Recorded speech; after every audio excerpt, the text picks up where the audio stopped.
Paano ba gumawa ng DIY probiotics? So, yung sa akin guys, ganito lang kasimple yung paggawa ko.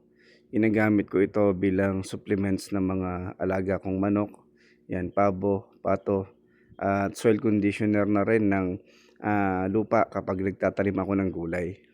Bale, ito lang yung mga kailangan. Una, yung pinaghugasan ng bigas. Ayan, kung magsasaing kayo ng kanin, ipunin nyo yung pinaghugasan ng bigas, yung unang banlaw. Banlawan yung maigi para mas maganda. Yan. Tapos magsalin lang ng 1 liter sa isang lagayan. Ang ginagamit ko ay yung pinaglagyan ng soft drinks o yung 1.5 bottle. So, huwag nyo masyadong punuin. Mga 1 liter lang ang isalin. Kailangan may space pa siya sa ibabaw. Kasi maglalagay tayo dito ng fresh milk, Yakult at molasses. Yan. At kapag nakapaglagay ka na ng pinaghugasan ng bigas, tatakpan mo lang ito ng tela. Pwede rin namang papel kagaya nitong inilagay ko. At imbak mo lang siya ng 7 days. Ilagay nga pala ito sa madilim na lugar, wag dun sa naaarawan. At pagkalipas ng 7 days, heto na yung inimbak kong pinaghugasan ng bigas. So ngayon ay maglalagay na ng fresh milk after ng 7 days. Sinasabay ko na rin lagyan ng Yakult. Actually optional lang naman yung Yakult, pero para mas sigurado pwede kayong maglagay.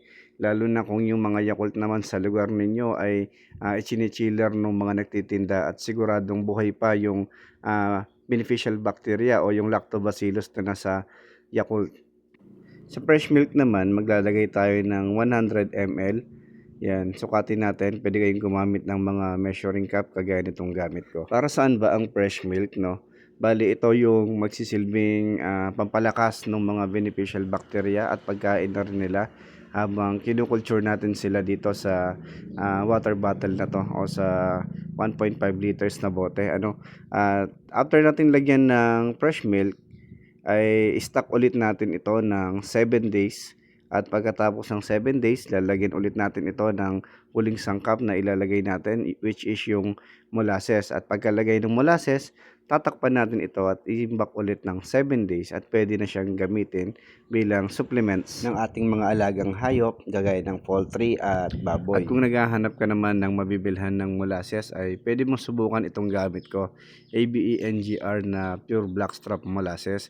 Ilalagay ko sa comment section yung link. So may mga available sila na 350 ml, 1 liter at 1 gallon.